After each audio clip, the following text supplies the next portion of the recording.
National Assembly Speaker Thoko Didiza joins us now for this conversation. A very good evening to you and thank you so much for your time. Firstly, before we even get into the committees that are going to now be tasked with probing some of what has been coming out in recent days, how concerned are you as the Speaker of Parliament about what is currently happening and the developments around the SAPS? Obviously, as the Speaker of the National Assembly, and I'm sure that would go for all members of Parliament and its presiding officers, we are concerned about the matters that have been raised that relates to the safety and security cluster of our country.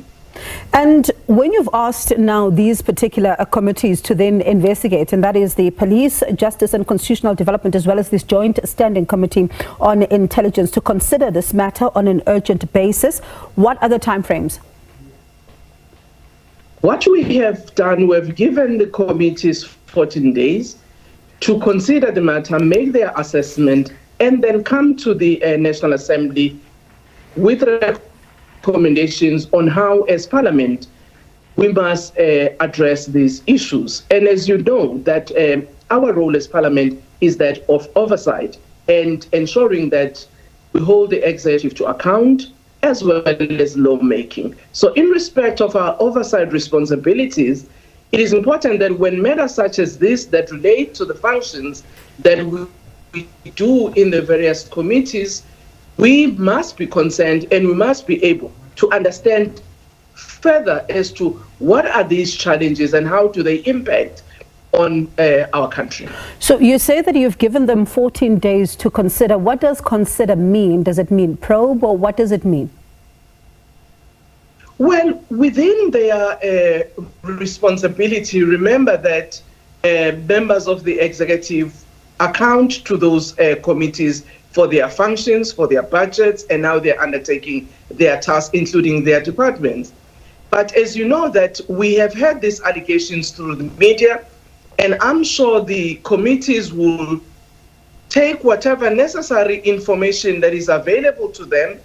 They may also ask further information from the various departments that have been cited, and in their consideration, they will then indicate to Parliament how they think these matters must be dealt with. Some of them may, of course, not be in the purview of Parliament, but in the purview of the executive or any other relevant structure, which when they look at those matters, they'll be able to make a better assessment on how best, as Parliament, we should deal with these matters. So if I understand you correctly, they're going to consider this and the work that they've been doing, as you say, but then when they guide Parliament, they could in effect say to Parliament, even possibly, we do need to investigate or act here. I'm just trying to get to what exactly is going to be the end result.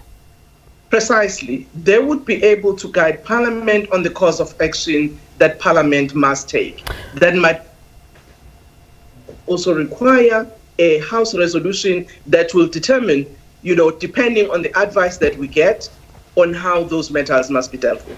You do have, I'm sure you've seen the reaction, the mixed reaction, particularly to the matter of the debate, because there are some who are saying that those political parties who would have asked for a debate in the National Assembly are actually correct, and that this should have been done, and the decision by yourself not to grant this at this stage.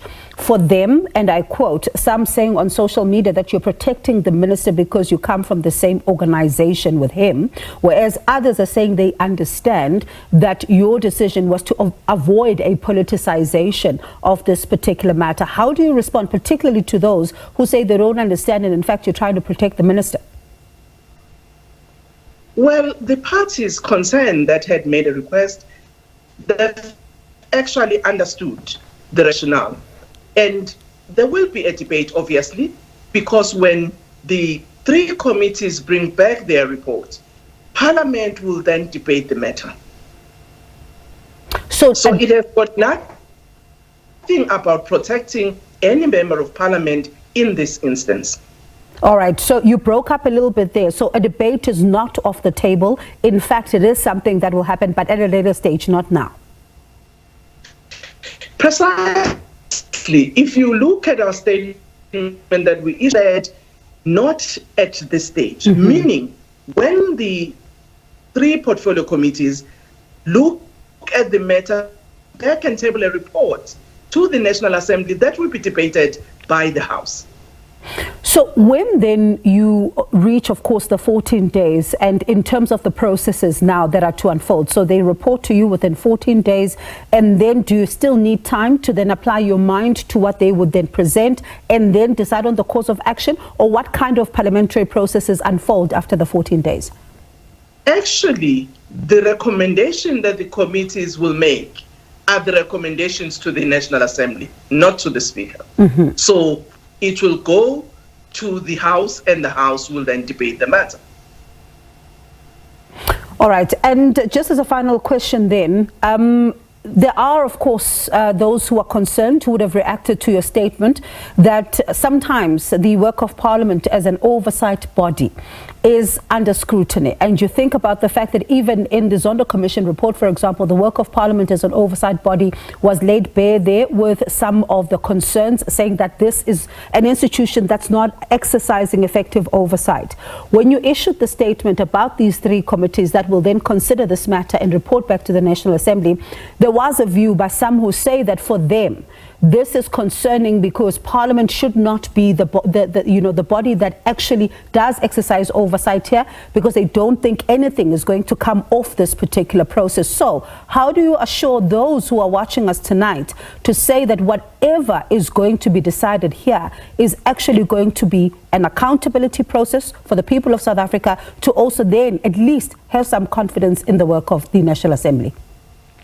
Well, firstly, I want to say to our people who are watching that Parliament has actually learned not only on the recommendations, or rather the reflections that were made by the Zondo Commission in his report.